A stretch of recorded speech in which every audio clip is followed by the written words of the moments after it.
tudo bem? Seja muito bem-vindo ao Culteca. Eu sou o Miguel Filho e hoje eu tenho que compartilhar com você algo íntimo, bem pessoal mesmo. Eu não sei se você sabe, mas todo mundo que me conhece bem sabe que eu sou o famoso chorão. Sim, sabe aquela pessoa, qualquer coisinha tá chorando, passa uma propaganda de margarina, tá chorando, passa um videozinho mais bonitinho no Facebook, tá chorando. Sou eu. Tanto que o primeiro livro que me fez chorar, eu tinha 9 anos de idade. É o livro Menino Sem Pátria, de Luiz Puntel. Eu lembro até hoje a sensação que eu tive. Eu tava começando ali o ginasial. Ginasial ainda existe? Bem, eu tava aí nesse período escolar, tá meio incerto mesmo, não vou ficar te falando data não, que eu também não tô aqui pra me entregar. Mas resumindo, eu encontrei esse livro, comecei a ler essa história de uma família que é exilada do Brasil em meio aos tempos da ditadura e tudo é contado sob o olhar de um dos filhos dessa família. Se você nunca leu O Menino Sem Pátria, por favor, leia. Fala sobre um período super importante da nossa história que a gente não deve esquecer para não repetir. E eu friso essa parte pra gente não esquecer, para não repetir. E ao mesmo tempo uma história linda, empolgante, emocionante de um menino que está crescendo, se reconhecendo no mundo e ao mesmo tempo tentando se encontrar nessa vida que é quase uma vida de um foragido, indo de um país para um outro, nunca sabendo quando é que ele vai retornar para o Brasil e finalmente conhecer aquele país que ele mesmo conhece tão pouco. E nesses encontros e desencontros da vida, ele vai formando laços em outros lugares, em outros espaços, e com esses laços também tem as despedidas, que são repletas de carinho, de emoção e também de sofrimento. E quando eu terminei de ler a última linha desse livro, eu ali aos 9, 10 anos, me deparei com um sentimento que eu nunca tinha vivido antes, o de chorar por causa de um livro. Acho que foi nesse momento que eu realmente percebi que eu ia me tornar um eterno apaixonado pela literatura. E eu sou daqueles que acredita que chorar faz bem, faz muito bem, e chorar por causa de um livro faz melhor ainda.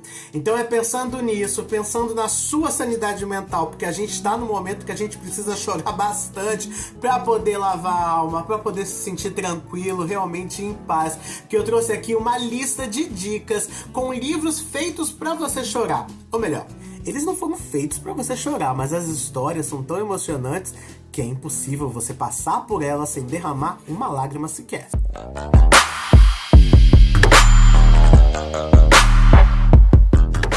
E a gente começa com uma história que é um verdadeiro best-seller, e eu tenho certeza que muita gente que está me assistindo agora já leu esse livro, ou pelo menos viu o filme que é feito adaptando essa história. Eu sou o Bruno. O Menino do Pijama Listrado conta a história tocante de Bruno, um menino que é filho de um oficial nazista em plena Segunda Guerra Mundial. E morando ali perto de um campo de concentração sem ter o que fazer, ele procura alguma brincadeira, algo novo, desbravando aqueles territórios. E após caminhar por um tempo ali, ele acaba encontrando, atrás de uma cerca que ele não sabe por que está ali, um outro garoto. E ele e Shmuel, esse menino do Pijama Listrado, acabam fazendo uma grande amizade e compartilhando coisas numa ingenuidade de crianças que ainda não sabem o que realmente está acontecendo naquele momento, que não tem ideia do que seja o nazismo, não tem ideia do que seja o Holocausto, e por causa dessa ingenuidade criam um laço de amizade praticamente impossível aos olhos dos adultos, mas que se torna forte e inevitavelmente vai ter que chegar um momento de separação. O livro foca um pouco na história do nazismo, principalmente nos campos de concentração, por causa das experiências vividas pela criança que está dentro do campo, mas ele não fala tão fortemente assim da história da Segunda Guerra Mundial. Inclusive, em muitas críticas, o livro é apontado como ralo, vazio no momento de realmente tocar no assunto da Segunda Guerra, no momento histórico que o livro se passa. Mas eu entendo que o autor realmente optou por essa forma de falar da Segunda Guerra Mundial. Como os protagonistas são crianças, eles têm uma forma ingênua de ver aquela realidade. E o livro passa isso com toda a leveza que uma criança tem ao ver um tema que realmente ela não entende. Ela tenta de alguma forma explicar aquilo na cabeça dela. Ao mesmo tempo, a gente, adulto, que sabe qual foi aquele momento histórico, sabe por que aquela criança mora ali com sua família atrás daquela cerca, naquele campo de concentração, vai se sentindo cada cada vez mais tocado por aquela história, vai sofrendo junto com aquelas crianças e vai tentando de alguma forma clamar para que tenha uma solução até o final do livro. Como a gente não tem o poder de mudar a história, a gente também não pode mudar o fim inevitável desse livro. Olha, se você não se emocionar com o menino do pijama listrado, desculpa, mas você tá morto por dentro. O segundo livro da nossa lista é o encontro de duas mulheres, na verdade duas adolescentes, que acabam morando na mesma casa por causa de tradições e culturas da região onde elas moram. O livro A Cidade do Sol conta a história de Maria e Laila, duas adolescentes que acabam sendo esposas de um mesmo homem, duas afegãs que vão morar nessa casa em Cabul com um marido extremamente repressor.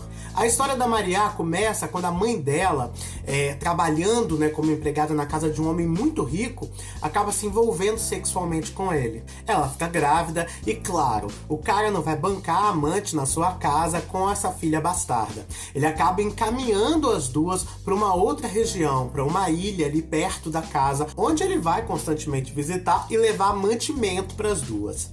Morando ali sozinhas, mãe e filha se tornam cúmplices, e a mãe sempre tentando deixar bem claro para Maria que a vida não é fácil, que não é um conto de fadas e que ela não deve confiar nos homens.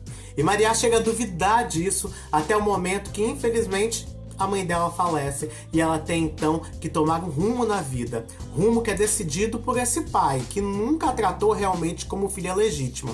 Ele consegue um casamento para ela, ainda aos 15 anos, com um homem de 45 anos, comerciante. E ela vai morar com esse homem na cidade de Cabul. Durante isso, a gente também acompanha a história de Laila, uma menina que teve uma família um tanto quanto mais libertária, um pai professor, onde ela podia ler livros, onde ela foi educada, coisa que muitas meninas não são, como Maria, só que teve um momento que o destino realmente tirou toda essa liberdade e essa vida dela. Quando os pais de Laila falecem e ela fica órfã, não sobra outra alternativa para essa menina do que não se casar.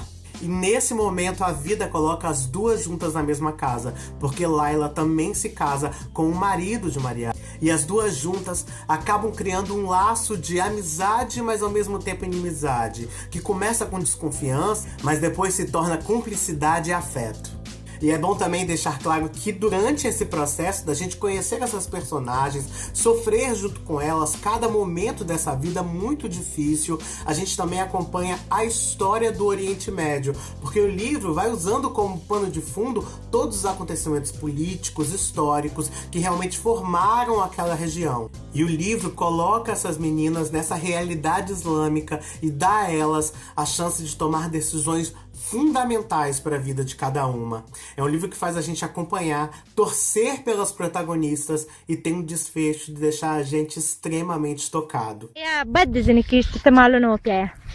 ما ندير بس انك يجي بدي خشارك ولا في مكتبة فلان مكتبة نفري. E eu sei, a gente não tá no momento que a gente busca tanta coisa assim pra chorar, porque a gente quer esquecer um pouco dessa tristeza que a gente tá vivendo. A gente tá em quarentena, muitas pessoas estão sem ver os amigos, estão sem ver os familiares, às vezes familiares bem próximos que infelizmente, por causa do grupo de risco, não podem nem ficar perto.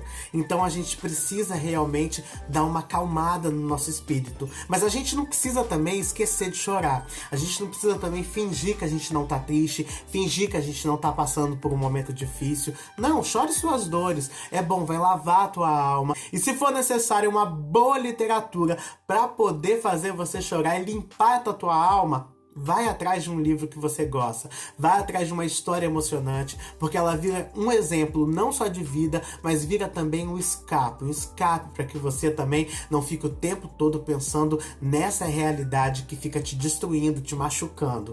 Vai buscar um escape, nada melhor do que escapar dessa realidade por alguns minutos, por algumas horas, do que ler um bom livro. E eu te convido para você olhar os outros vídeos que tem aqui na Culteca. A gente fala sobre literatura, música, cinema, televisão, séries de televisão.